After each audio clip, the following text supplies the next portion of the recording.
are. It's 2 o'clock Pacific time. I said I was going to be here. If you're protesting daylight savings time, then you're late for everything, and you think it's 1 o'clock. But it's 2 o'clock Pacific. Welcome to the secret podcast, secret live show. Emil Guillermo, Emil Amok to you. Emil Amok's Takeout, the name of this show. We usually come on at 2 o'clock live Monday through Friday. We don't post it on the regular podcast sites. You just get it live. And then we tell you where to get it if you really want to see it. You can get it on YouTube at Emil Amok1, youtube.com/at Emil Amok1. That's my channel there. You'll see other things like the PETA podcast and some other things. But you go to the live section and you'll see all the recorded live shows we've done. And we've done quite a number of them now. This is now, I think, this is show number 665. So we try to do it every day. If not, we do a recording and we talk about the news. So welcome. Hope you had a great weekend. I, of course, like you, many of you watching the Oscars, they think it's going to break a current record. It used to be that everyone watched the Oscars. It was like the Super Bowl for non-football people. You know, it would get like over 50 million people watching. And that's just the United States. Now you can consider the worldwide numbers, and my God, it's a lot. And now it's down to about 18, 20 million. I don't know. Movies. I don't know what that means. People aren't as enamored with their films. I don't think that's true necessarily. Because especially here in the United States, where the cinema is, and its stars, they're the royalty of democracy, right? So I'll give you my takes on the Oscars in a second. I wrote it for the Asian American Legal Defense and Education Fund website, aaldef.org/blog. Published this morning. I'll get that. I'll read that or talk about it in a second. That's sort of like the big thing. The second big thing is, let's see. Just some news things. As I talk, President Biden has a new budget proposal for a second term that offers tax breaks for families and lower health care costs. Now, one of the big criticisms of Biden is that, hey, if we're doing so well, why aren't I feeling it? Why am I not feeling the good feelings? And as I've said in my columns, it's like the temperature in the United States is there's a temperature and then there's the feels like temperature. And the economy is supposedly doing so well, but we don't feel like we're doing well because we go to the cash register, we're paying more for X, Y, Z. We're having a tough time making things going or making a go of things because if you're a normal middle-class person, you're not getting the same kind of perks as the 1%, as those who are getting the tax breaks from Trump or who got them from Trump, those who are participating fully in the economy because of whatever, the wherewithal, the capital, and everyone else is working as a wage slave, and we're not feeling it. So this is a good thing for Biden to come out with this plan, this budget proposal, tax breaks for families, lower healthcare costs. I mean, if you didn't think we were in campaign mode because of the State of the Union address last week, well, we definitely are now. And we'll see. We'll check Biden as much as we check Trump. But Trump would be less favorable to helping out the middle class, less favorable to helping out the poor. So this is actually a good sign. Biden's come out swinging since that State of the Union address. Here's this new budget. It's really targeting families, middle-class families, really targeting the poor. I mean, because what do you complain about? You complain about the catastrophes in life, right? You complain about, well, healthcare costs. You get an accident, you got to go to the hospital. Oh my God, the bill. Are we covered? Oh, well, we have insurance, but that deductible. Oh, the deductible. I'm telling you, this is the way or the reason why Americans, when they say we're not feeling the great economy that you say exists, is because of things like that. They get a $1,000 bill for a hospital visit that doesn't seem like it's worth $1,000, and then they get bitter, withdrawn. They look for answers. They don't see it in either party. And I think Biden is now making some moves to try to address that, which is good. He's got about 230 some days before the next election to see if he gets a second term. Let's see. Here's another headline from the AP. Asked to clear up abortion bans, GOP leaders blame doctors and misinformation for the confusion. Well, that's funny. The politicians should just stay out of it. That's the thing. The GOP leaders are confused because they can't figure out their message. They can't figure out how to confuse the voters. And now what's interesting is they're blaming the doctors. Confusion is the coin of the realm for politicians. They confuse the issue. They make things work so, you don't even know what you're voting for. Just like voting for propositions in an election. Yes is no, and no means yes, right?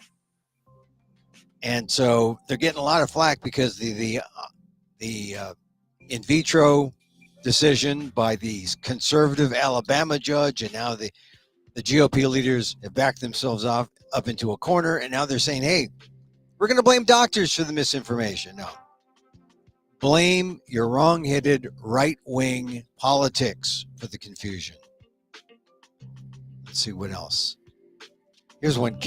Victims of Catholic nuns rely on each other after being overlooked in the clergy sex abuse crisis. Oh, my God. You thought it was enough with bad priests. Now, apparently, the Associated Press is warning against bad nuns. You figured they're human too, right? I mean, there's some good nuns. But, most of the nuns, right at the ruler on the knuckles, that they're not the greatest in general. And now, does it surprise me that there are victims of Catholic nuns? Sexual abuse of children by Catholic sisters and nuns has been overshadowed by far more common reports of male clergy abuse, says the Associated Press. This is out today. And they have support groups because it's true. And they've started a Me Too network that talks about the abuse from Catholic nuns. Well, I'm interested in this because I'm Catholic and because this is where I believe it. I mean, this stuff happens. Anyway, this is in the latest AP News.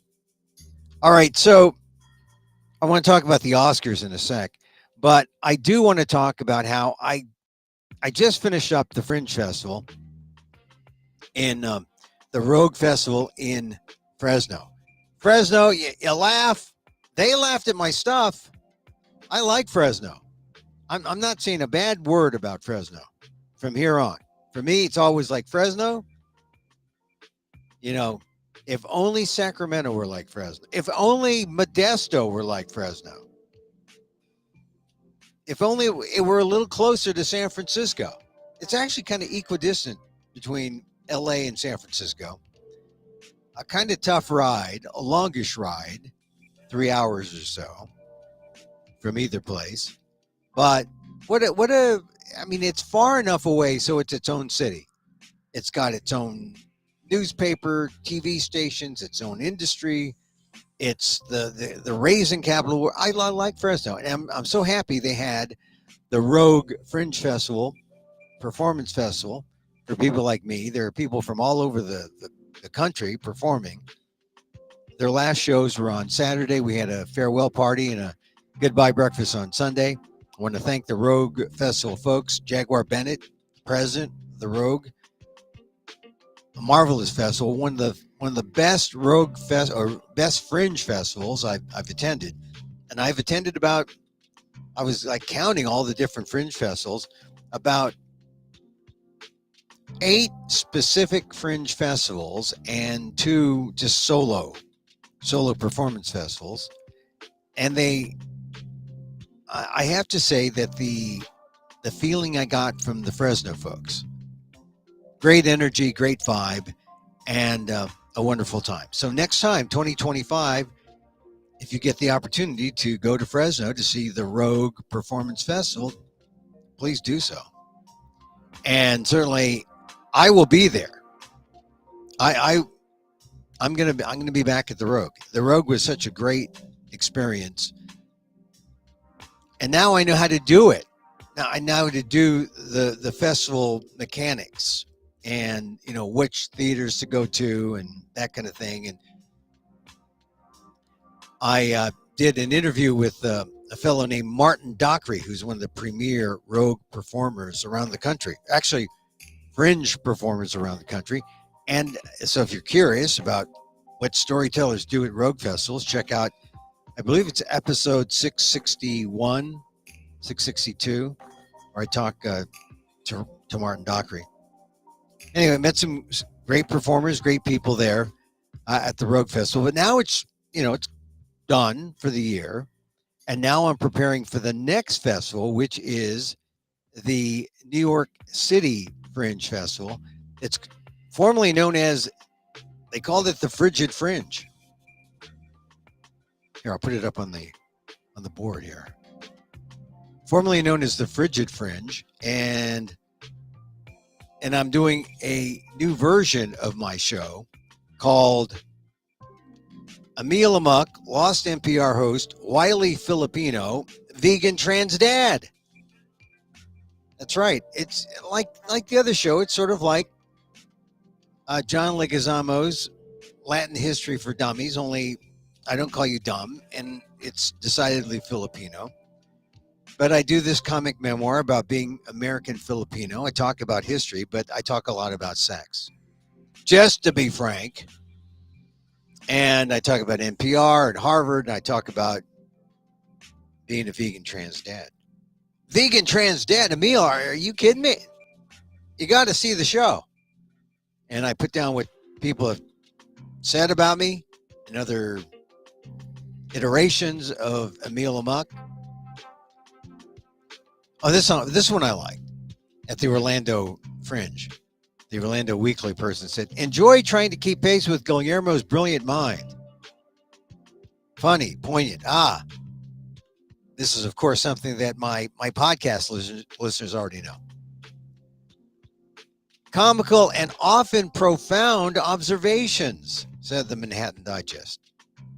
So anyway, this is the site to go get tickets. It's at frigid.nyc, frigid.nyc, and then go to my, just find Emil Amok, and you'll find me. And there's the poster. Emil Amok, lost NPR host, wily Filipino vegan trans dad. I could get the wily Filipino on the poster. I'm going to, though. I'm going to. Now, you say, why wily Filipino, Emil? That sounds kind of negative. And in a way, it is. Wily just means to be kind of strategic. Sometimes in a negative, there's a negative connotation there to the kind of strategy one takes. It's like you sort of deal with the elements in a way that, there's that wily Filipino. But I do a little twist. And I got the term wily Filipino, not necessarily a term that you would put, next to the noun Filipino. But Steve Martin in 1998 wrote a piece, a comic piece. I didn't see it as comic then. I see it as comic now. I just want to put a shout out there to Steve Martin, who's getting all these accolades, and documentaries are being put out about him now. And he was a comic influence. I talk about my comic influences in my show. I mean, I remember as a young kid listening to Bill Cosby records. I wouldn't do that today, but back as a young kid, Bill Cosby, he was for a generation, for a particular generation, he was the quintessential stand-up storyteller. But there are others, Carlin, George Carlin. I mean, so many others. Richard Pryor, Steve Martin. So anyway, Wiley Filipino, vegan trans dad, vegan self-explanatory trans dad. In need of explanation. Now, I could have just titled it Confused, or titled it something else. One day or something, just some random phrase. But I thought vegan trans dad would tell you something and make you curious. So come on and see the show. Just go to that website at frigid.nyc. Go to Emil Amok. And it's April 5th through the 21st at Under St. Mark's Theater. You can just go right there, get your tickets. And look, April 5th through the 21st. So there's 5 shows. And this 5-show run, portions will be donated to the Asian American Legal Defense and Education Fund. Just saying. And so it should be a fun show. So go to the website, get your tickets to the New York City Fringe. That's what it's called. Frigid New York. I know they don't mean to be confusing. It used to be the Frigid New York Frigid Festival. They did it in February, March last year. This year they said, it wasn't really that cold, but we want to wait a month for April, and we're going to do it in April. And this is really a good fringe. I mean, there are some other fringes in like 1 or 2 others, but this is the Fringe Festival. So go see Emil Amok, Lost NPR host, Wiley Filipino, vegan trans dad. It's a series of my Amok monologue stories that I tell. So go check it out. Don't miss it. Coming April 5th. Okay, so that's that. God, it's fun going to all these different rogue festivals. And I prepared part of what I'm going to do in New York, in Fresno. And so by the time I get to New York, I'll be really raring to go. And then in May, I'm at the Orlando Fringe, which is really a great fringe to go if you're in the Orlando area. And by then, I should have everything in 2024 that I want to do and there on display in Orlando. And then after May, I think I'm just going to do a bunch of shows, little one-shots here and there, maybe coming to your city. I'd come to your city. I'd come to your city to do my show. So check that out. All right. So the New York City Fringe. All right. I came back yesterday and I was just tired. I was just dead tired. And I plopped myself down in front of the TV, and wouldn't you know, I forget, like, because of iPhones and cell phones, you're sort of kept on pace. Daylight savings time is not a surprise, right? But the clocks in your home are not like smartphones. They're kind of still dumb clocks. So I got home and I said, oh, wow, I got here faster than I thought. Oh, no, Emil, it's just your dumb clock. And in fact, after being ahead of the game, with daylight savings time, I then reverted back to the old time. And suddenly I was like, oh, man, I got an hour to kill. I'll just rest here. No, the clocks hadn't been changed, and I lost back the hour that I gained. It was just terrible. I thought, oh, I'll just take a nap here now. And I woke up and the Oscars were on. The Oscars were on at 4:00. Although in my clock, I thought it was 3. So it was ridiculous yesterday. I wake up and the Oscars are on, and we watch the Oscars. We watch the Oscars because the Oscars are. It's like it's an American thing, and now I know that the urge now will be to go out and you will want to see every movie now that you haven't seen. I mean, that's just the way it is. You don't see the movies before. The Oscars are kind of like the hype sheet that says, "Hey, this is good. This wins all the Oscars." But I'm a little different. Because I think you ought to see this because this movie didn't win. There is one film you definitely should see, put on your list after Oscar night, and it's a nominated movie that didn't win, and the movie is Past Lives.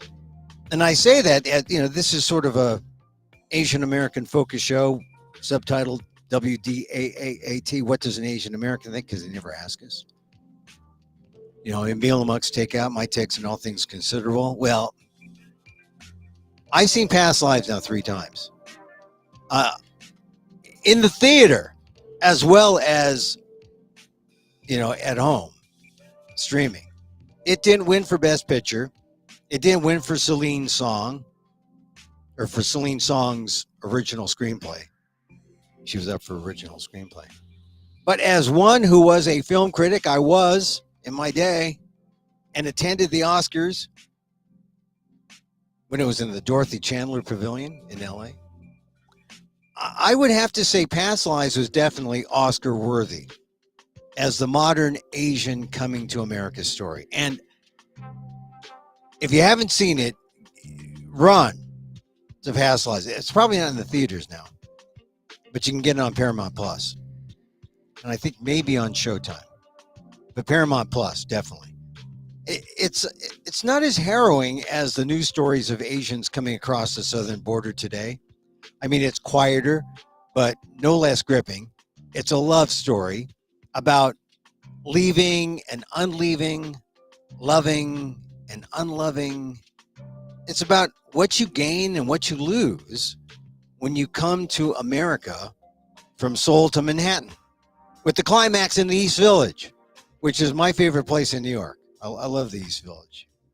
That's where Under St. Mark's Theater is, where I perform, and where I try to stay when I visit New York. I mean, the East Village is just its own place. I mean, it's not the Upper West Side. It's not the Upper East Side. It's just these. It's not even Greenwich Village or the West Village. It's the East Village, and there's one good Filipino restaurant there on First that I sometimes frequent. The star of Past Lives is the wonderful Greta Lee. I mean, you can stare at Greta Lee all day if you want. Just put it on pause and just look at her and say, wow, wasn't she the weird one in the morning show? Yes, she was. And here she shows her dramatic chops. They're considerable. I mean, Greta Lee grew up in LA, the 1.5 daughter of Korean immigrants. She plays Nora, who after years apart meets her childhood Korean sweetheart, but she is now married to a Jewish American man. That's the heart of the movie that speaks to the Asian American experience in such a personal way. And for a generation of people who are younger and may not relate to some of the stories that people tell from the 20s, the 30s, the 40s, the 50s, the 60s even. This is modern Asian American life. And it did not win an Oscar. And it should have, because it is the Asian American story. I mean, Oppenheimer was the big winner on Sunday night with 7 Oscars, including Best Picture. I get it. But what really is a bigger bombshell for a young Asian anywhere but to hear the phrase, we're immigrating to America? Talk about bombshells. Talk about life-changing. That's why I watched the movie a third time. once in the theater and then twice on Paramount Plus before the Oscars, just to make sure I wasn't wrong. And I wasn't wrong. So check out Past Lives. That it's an Emil Amok homework assignment. You got to check out Past Lives. You want to understand the Asian American experience from a very sensitive screenplay and sensitive acting performance by Greta Lee, Celine Song, the original screenplay writer. She was nominated, didn't win. The movie was nominated for Best Picture, didn't win. It should have gotten something. Past Lives. I don't mind, speaking out for Past Lives after the Oscars, because I know everyone's running to see. Haven't seen that one with Emma Stone. Haven't seen all the long movies. What am I going to do now? Past Lives. It didn't win, but you got to see Past Lives. So, of course, I watched the award show, The Long Ordeal, called the Oscars, that came on the day Americans in lockstep forward, lost an hour. The gods, so unkind. And award season already is such a journey, from the Golden Globes to the SAG, the BAFTAs, the People's Choice, et cetera, et cetera. So we watch the Oscars as a kind of culmination, right? This is maybe the consensus. This is the one that counts. This is the big one. It's the imperfect mirror of the imperfect mirror on the world, the movies. We're not talking streaming TV or cable. We're talking the movies where your audience mates, perfect strangers, are mostly noisily eating and texting away. But all is forgiven when we sit in the darkness and see an Asian face, someone like ourselves, up on that screen. It allows us to live with the fantasy that all is right with the world, enough that we can keep going with the hope we will someday see an even more perfect mirror, reflective of all of us. It's the hope, right? The hope of an inclusive America. At least that's why I say I watch. I want to watch to make sure we're there, to make sure we're represented, to make sure they show us. And this time, I must confess, despite my disappointment with Past Lives losing, it was a pretty good show. Pretty good. I mean, after last year's Everything, Everywhere, All at Once win, right? Asian and Asian American stars seemed everywhere. Not the guys from Parasite, but Everything, Everywhere, All at Once, Michelle Yeoh and Ke Huy Quan, they were presenters. I mean, and for as long as they live now, they will be the Asian American movie celebs, right? The Asian American icons, which is important because that's American royalty. Movie celebrities. They're American royalty in our democracy. Now you take that, add Janet Yang, the Academy president, and the show is a far cry from just 8 years ago in 2016, when the hashtag #OscarsSoWhite was the rage. Remember that? And that was the year I wrote about the Asian kids who were brought out as props in the role of accountants who certified the Oscar votes. Go to the Aldef blog and you can click on the link and see what I wrote. I mean, it was kind of a weird time, just 2016. But after last year, the 96 Oscars felt like, hey, we had come so far. It was almost like diversity was taken for granted a bit this year. So much so that the Oscars may have reverted to the hashtag #OscarsSoWhite again, maybe, because there was Oppenheimer, the big winner, all the major awards, and Past Lives gets nothing. At least American Fiction, whose Jeffrey Wright was passed over for Best Actor, won for Best Adapted Screenplay. Writer-director Cord Jefferson's screenplay. And his speech put Hollywood in perspective. And I liked what he said. He said, I understand that this is a risk-averse industry, meaning, hey, they want to avoid risk, Hollywood. They want to back a sure thing every time. But as Jefferson said, $200 million movies are also a risk. and it doesn't always work out. So instead of making one $200 million movie, try making 20 $10 million movies or $54 million. I'd make a movie for $200,000. We wouldn't have big stars. We wouldn't have necessarily the best equipment, but we get something made. I mean, $4 million is still a lot when you consider how in the heyday of the independent film, Dennis Hopper's Easy Rider, right? I mean, that was made on like $300,000. I think that was the final amount for that movie. Now, when you have $200 million movies, if you gave someone $4 million or even $1 million, imagine what could be done creatively. Anyway, we're stuck with the $200 million movies until the studio folks get a sense or understand what Cord Jefferson was saying. There's so many people out there.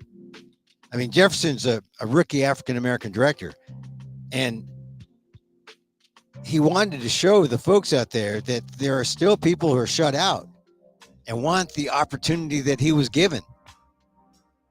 So I know it seems like a lifelong struggle, the push for diversity. But in a way it is, and in a way it's only beginning. Because now we've gotten over one hump, there are more humps to go.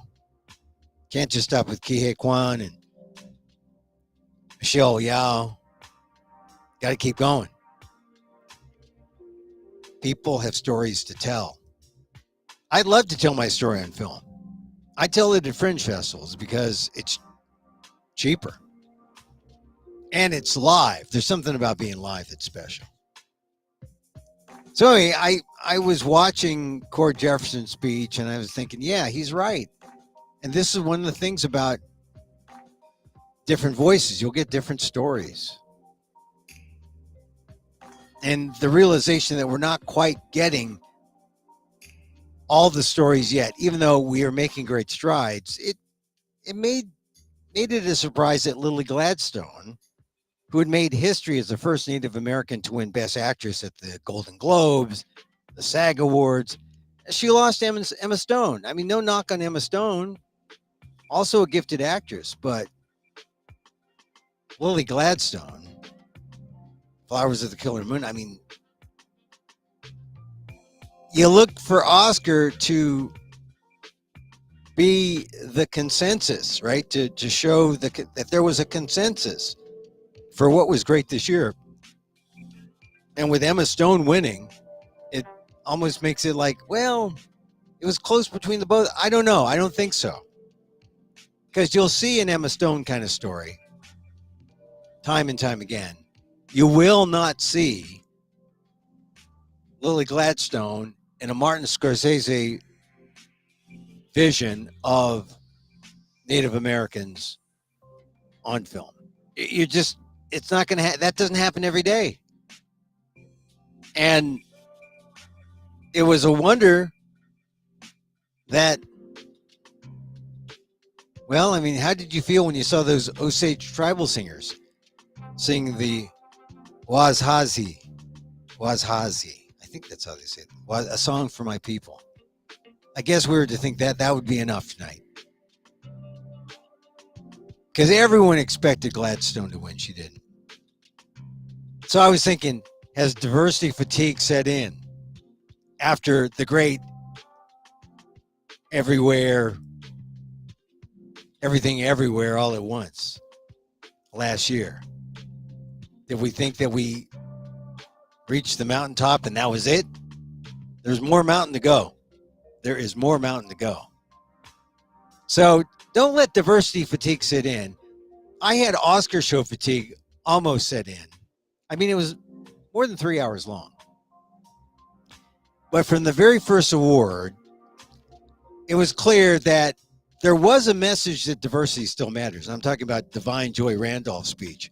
She won for Best Supporting Actress. for the holdovers. I love that movie. I loved it because I like to watch Paul Giamatti, knowing that his father was a baseball commissioner and the president of Yale University, and that Paul Giamatti grew up looking the way he does and with the background he does, thinking that one day I'm going to be up for Best Actor at the Oscars, and sitting next to a beautiful Asian American woman, I might add. And I was rooting for him. I was rooting for, well, he didn't win for Best Actor, but he was sitting next to Divine Joy Randolph, and she won. And then when she gave her speech, it was really special. She said, I always wanted to be different. Now I realize I just need to be myself. You know, you think you're not enough. You think, no, you got to be something else. You're enough. I mean, she wore a sequined baby blue gown that was hard to miss. She had the ruffles on the forearm, and she knew how hard the business is for people of color. I thank you for seeing me, she said, which it accorded me, because just being seen, right? We are so invisible.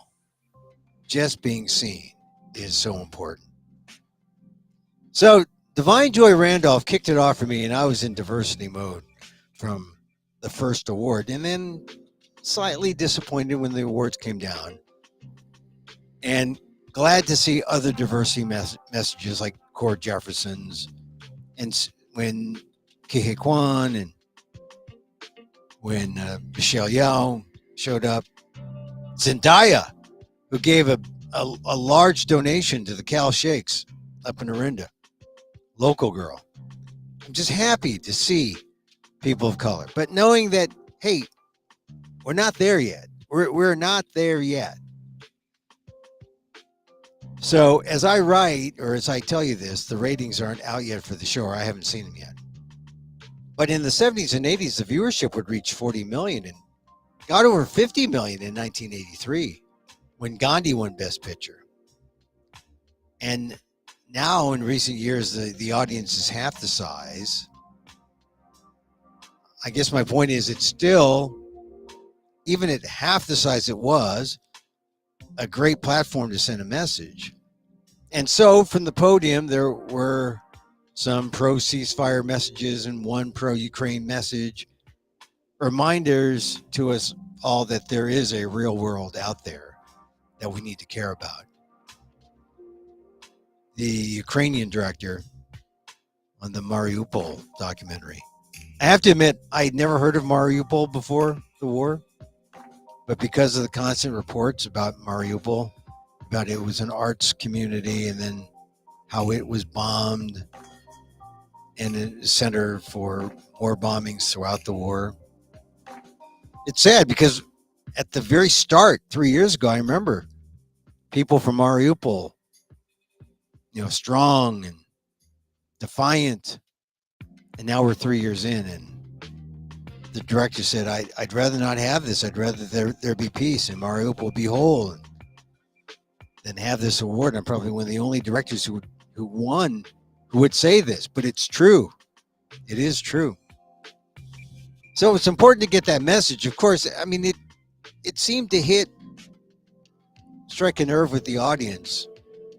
But there were other things that I think really struck. One was the reminder of the strike that crippled the industry, and how when the crafts unions like IATSE, they're the people who run the cameras and stuff, the Teamsters, when the grips and the crews, when their unions go into negotiations, it was made known that it will be tougher negotiations than those with the writers and actors. So a pro-labor, pro-union message there. But the political message that won the night for me was when host Jimmy Kimmel came out to read the review of his performance from social media. And, Kimmel has become I think the host of our times. I mean, I think this is like the second or third time he's done it. He's done it a few times before. He really has, in my mind, definitely straddled the lines of awards hosting that demand you be both obsequious and obnoxious at the same time. I mean, obsequious, really like kissing butt, and obnoxious, really like biting butt, all at the same time. You got to be nice and you got to be naughty, all at the same time. You got to be bland and stimulating, all at the same time. And Kimmel came out and read a social media post from a viewer. Quote, has there ever been a worse host than Jimmy Kimmel at the Oscars? His opening was that of a less than average person trying too hard to be something which he is not and never can be. Of course, takes one to know one. That post was written by former President Donald Trump on his Truth Social account. And he added that ABC should replace Kimmel with George Slopinopoulos, he called him. Trump called him. A reference to ABC News anchor George Stephanopoulos. Quote, this is from Trump. He would make everybody on stage look bigger, stronger, and more glamorous. And then Trump said the whole show was disjointed, boring, and very unfair. Why don't they just give Oscars to those who deserve them?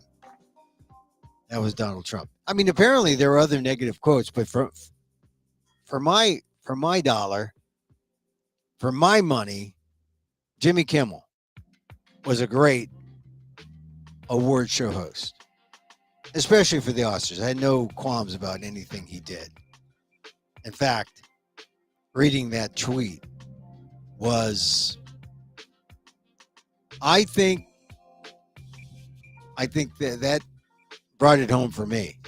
Kimmel thanked the former president for watching and said, I'm surprised, isn't it past your jail time? Which got a huge laugh. A huge laugh. It was just a touch of reality that was needed. The audience responded. Perhaps it wasn't as big a response as Ryan Gosling's I'm Just Ken dance number, where Simu Liu represented Asian Americans as the Asian Ken. But it was worth exposing, I think, the GOP's presumptive nominee for making the Oscars about him. Said about Trump, Kimmel said, he's focused on the important stuff, that's for sure. For me, it was the message of the show. So, in all, I liked the Oscars. I would have liked to have seen even more diversity, maybe topping what happened last year. There are more presenters of color, but Divine Joy Randolph's speech and Cord Jefferson's speech puts it in perspective. There are still people out there who want to be seen, but who aren't. Who can use some support, some backing, financial backing to make the stories on film that they'd like, but they can't. So we're still far away, but we're close. We're close. Anyway, some of my views about the Oscars. I mean, we don't have to agree. You might have liked the, I mean, some people say, well, what the Oscars, what value are the Oscars, right? It's just, but we watch because it's American royalty, right? That in a democracy, we don't have like classes, but movie stars are the stars. We're interested. We're curious. We want to read about them. We want to look at them. We want to know what they're wearing. We like the stars. And I watch every year. I admit, I watch every year. I think, though, that the main order of business now for people is not just to go see movies that won, like finally sit down and watch Flowers of the Killer Moon, or sit down and finish up Oppenheimer. If you're a Barbie type like me, finish up Oppenheimer. But I think, in addition, you got to see movies that lost, that didn't get attention or didn't get awards, like Past Lives. Past Lives. I think you can see it on Paramount Plus. I think that's the only place. If you are curious about the Asian American or the Asian immigrant experience, because there's a big deal between Asian, and Asian American, as is shown in this film. You'll know about why people come to America and what happens to people when they're in America. And you'll see it in the way when they begin to compare what they gained from leaving or what they lost forever. It's a very touching, moving love story. It's good. Past lives. That's what I would do. That's what I would do. Okay, so that's it for our show today. Hey, thanks for listening. Thanks for being here. A quick reminder that the Fringe Festival, my next stop. I'm done with the Fresno Fringe, but I'm not done yet with the New York City Fringe and a new iteration of my show. Emil Amok, Lost NPR host. Oh, that section is still there. Wily Filipino, vegan trans dad. I'm doing it under St. Mark's Theater. And you can go to the Fringe or Frigid, FRIGID.NYC website to get tickets. And it's at Under St. Mark's. And the dates are April 5th, 8th, 13th, 19th, and 21st. All strange times. That's the way the Fringe festivals are. But April 5th, for example, 9:50. That's a Friday night. Monday night, April 8th at 8:10. Saturday, April 13th at 5:20. April 19th at 8:10. And then Sunday, the grand matinee, 5:20, April 21st on a Sunday. So go get tickets. Buy them in advance. Tell your friends. Bring a group. Proceeds, part of the profits will go to celebrate the 50th anniversary of the Asian American Legal Defense and Education Fund. And that's always a good cause. They house my column. Emil Amok, Lost NPR host, Wily Filipino, vegan trans dad. I'll explain the title for you. Not now, but when you see the show. All right, so that's it for our program. Thank you for watching. If you happen to be on youtube.com/@EmilAmok1. You got to get the ad in there. youtube.com/EmilAmok1. X, formerly known as Twitter, @EmilAmok, EMILAMOK. Facebook, fb.com @EmilGuillermo.media. So check it out. You know, I like to end the show with a little loving kindness. And I do the basic loving kindness exercise where I just say, may you be safe, may you be happy, may you be healthy, may you live with ease. But there are more, you could take that base line and make it more elaborate. Make it fit where you're feeling, make it fit how you feel, what you're feeling. The loving kindness meditation is expansive. I close out with just the basics. But a listener, my friend Erilyn, sent this in. She said, well, I'll read it in a second. I mean, the whole idea of loving kindness is that you send out the love to others and then it comes back twofold. That's the great thing. And there's a whole formal thing where you think about your life, you think about other people, you think about people who you may not like, and then people you're neutral toward, and you think about sentient beings, all sentient beings, and you put out this loving kindness prayer toward them, and then you see how things change in your life. I mean, that's the formal way of doing it. But anyway, my friend in Austin sends in her loving kindness prayer. And it goes like this. May you be safe from your inner and outer harm. May you be free from guilt, shame, and hatred. May you enjoy mental and physical well-being.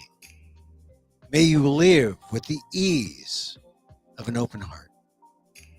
May you go beyond your inner darkness and awaken to your radiant true nature as boundless love.